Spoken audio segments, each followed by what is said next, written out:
बापू के दिखाए रास्ते पर चलते हुए सत्याग्रह की भावना से अब मैंने फैसला किया है कि मैं इस केस में जस्टिस स्वर्णकांता जी के कोर्ट में ना तो स्वयं पेश होऊंगा और ना ही मेरी तरफ से कोई वकील पैरवी करेगा।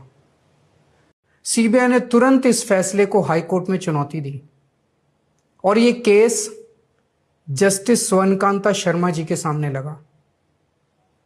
तब मेरे मन में एक बहुत बड़ा सवाल उठा, क्या इनके सामने मुझे न्याय मिलेगा? मेरे मन में यह प्रश्न क्यों आया? इसके कई कारण हैं, पर दो कारण मुख्य हैं।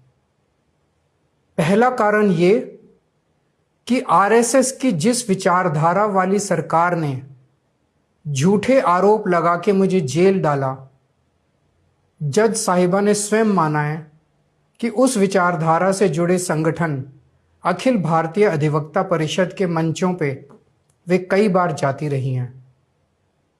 मैं और आम आदमी पार्टी उस विचारधारा के घोर विरोधी हैं।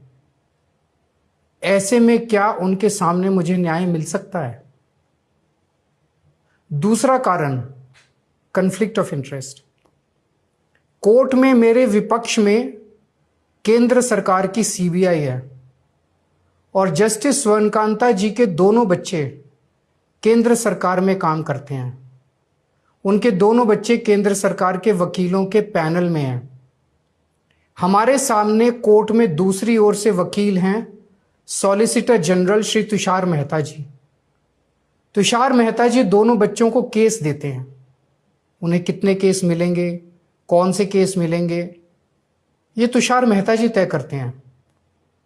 भारत सरकार के पैनल में लगभग 700 के करीब वकील हैं, लेकिन जस्टिस स्वर्णकांता जी के बेटे सबसे ज्यादा केस पाने वाले वकीलों में से एक हैं। उनके बेटे को 2023 से 2025 के बीच लगभग 5,904 केस डॉकेट मिले। इससे उनके बेटे को करोड़ों रुपए की फीस मिली। आज की तारीख में उन बच्चों का भविष्य और कमाई दोनों काफी हद तक तुषार मेहता जी पर निर्भर है।